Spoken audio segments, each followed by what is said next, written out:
जय श्री राम मित्रों। मैं आपका ज्योतिष मित्र राकेश पांडे आप लोग को चैत्र नवरात्रि की हिंदू नववर्ष की हार्दिक शुभकामनाएं प्रेषित करता हूं। साथियों, भगवान राम और माँ जगदम्बा आदि शक्ति का आप लोग के जीवन में हमेशा आशीर्वाद बना रहे, यही मेरी कामनाएं हैं।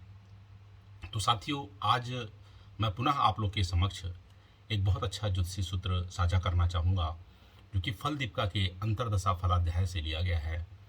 और साथियों, यह सूत्र जो है शुक्र की 12वें घर में, 10वें घर में और एकादश घर में स्थिति के बारे में चर्चा करना चाहता है। यह सूत्र यह बताना चाहता है साथियों कि शुक्र किन स्थितियों पे 12वें घर में होगा, 10वें घर में होगा या एकादश घर में होगा तो बहुत अच्छा फल करेगा। तो साथियों, जैसा हम और आप जानते हैं कि शुक्र काल पुरुष में द्वादश भाव में उसकी उच्च राशि होती है, इसलिए कहते हैं कि शुक्र को द्वादश में जाने का दोष नहीं लगता है और शुक्र द्वादश में अच्छा फल करता है, उसके कारकत्वों की हानि कम होती है। तो साथियों, यह श्लोक मैं आप लोग के समक्ष एक बार पढ़ता हूँ। सोच स्थितो भृगसुतो वै कर्मगो वा लाभे अपि वा अस्तरहितो न च पाप युक्त।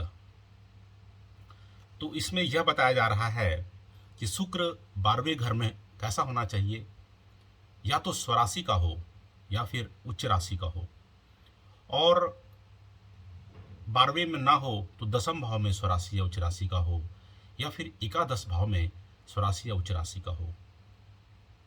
और कैसा नहीं होना चाहिए, तो अस्त नहीं होना चाहिए। लाभे अपि वा अस्त रहितो न च पाप युक्त, ना तो वह अस्त हो वहाँ पर और ना ही पाप ग्रहों से युक्त हो या पाप ग्रहों से किसी प्रकार से प्रभावित हो। तो ऐसा शुक्र जब उसकी महादशा आती है तो तस्याबद पाक समय बहुरत्न पूर्णौ धीमान विशाल विभेयो जयति प्रशस्त।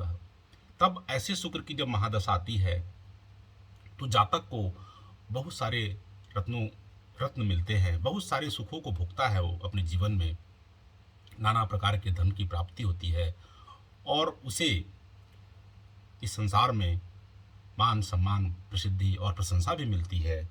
जयति प्रशस्तः मतलब इस संसार में उसको प्रशंसा मिलती है और वह बहुत नाना प्रकार के सुखों का भोग करता है। अगला श्लोक है साथियों, नीचारिष्ठ वै संस्थिता ही शुभा प्रेक्षन्त शुभानि सर्वे शुभेतरा सत्वेषु गताः प्रेक्ष नृत्य मोग दुखानी दशासु तेषाम्।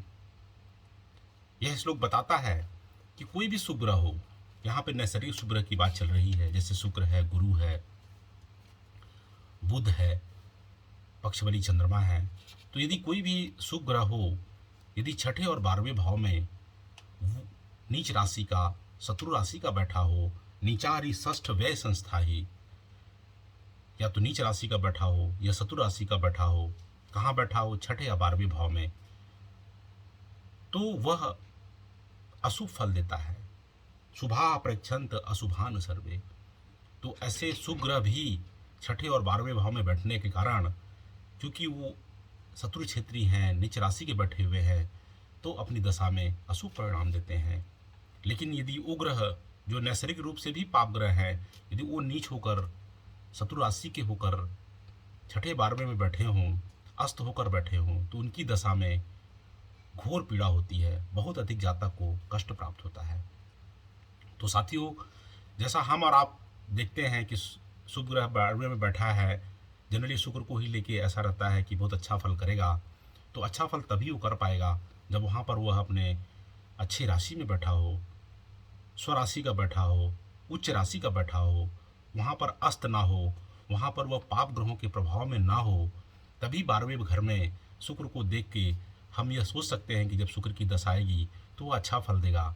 यदि वही शुक्र 12वें घर में नीच का बैठा हो, अस्त बैठा हो, शत्रु क्षेत्री बैठा हो, पाप ग्रहों से दृष्ट हो, पाप ग्रहों से युक्त हो, तो ऐसे शुक्र की दशा फिर हमें अच्छा फल नहीं देगी। तो शुक्र को सिर्फ 12वें में देखकर अच्छा सोचना यह सही नहीं है, बल्कि हमें यह देखना चाहिए कि शुक्र 12वें घर में किस स्थिति में बैठा है। जब तक हम ग्रह की स्थिति को नहीं समझेंगे, तब तक हम कभी भी किसी भी ग्रह की दशा अंतर्दशा के फल को समझ नहीं पाएंगे। कोई भी एक सिद्धांत से ज्योतिष को समझना कठिन है, इसलिए जब कई सिद्धांतों का तारतम्य लगा के जब हम ग्रह की स्थिति को समझेंगे, तब जाकर ही हम कुछ दशा का फल और ग्रह के फल को समझ पाएंगे। तो साथियों, ये जो मेरे वीडियोस हैं बहुत ज्ञानवर्धक होते हैं और शास्त्रोचित हैं। शास्त्र से श्लोक जो लिए गए हैं उन्हीं की व्याख्या मैं यहाँ पे करता हूँ। और मेरा उद्देश्य ये है कि जो भ्रम फैला हुआ है तो उन भ्रमों को शास्त्रोचित दूर किया जाए और आप लोग ज्योतिष की गहराई तक शास्त्र के माध्यम से पहुँचें। तो आप लोग वीडियो को पूरा देखा करें।